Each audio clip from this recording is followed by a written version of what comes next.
Hello folks, just a little bit more on the old sawing. As you can see, I expect, yeah, I've got these pieces of wood here. Now this is a piece of wood, this top piece is the right length. I want to cut all these the same length.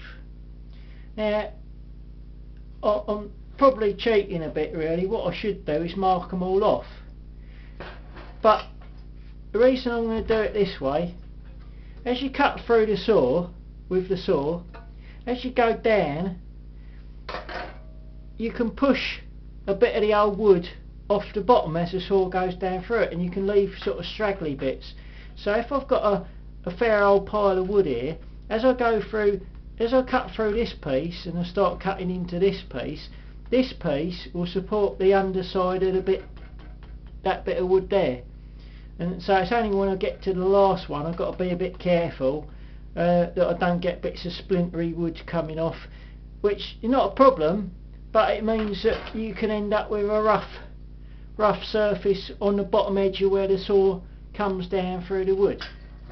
And obviously doing it this way is a bit of a cheap way really, I suppose. As I say, I could mark each one off, do them all, but the whole idea is a bit like I showed you before. I'm trying to cut all of them to the same length.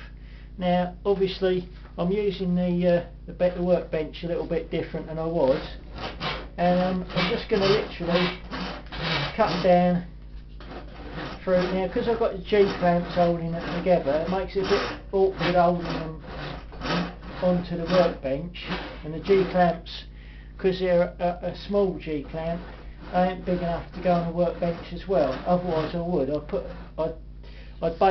put this pile, clamp it on at the workbench, but I've only got these small ones, so that will have to do.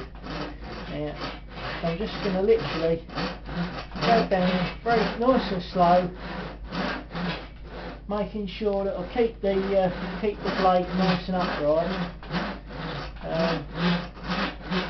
Because the whole point is I want a nice finish. It's better if you're going to cut it, it's better to cut it a bit so it's a bit overlong, because you can always shave a little bit off, rather than cut it too short, of course. But anyway, I won't bore you with the rest of that. You're probably going, we're having enough of these sawing videos, Dave. Why can't you get on a rant again? Alright, I'll get on another rant. Okay, cheers for now.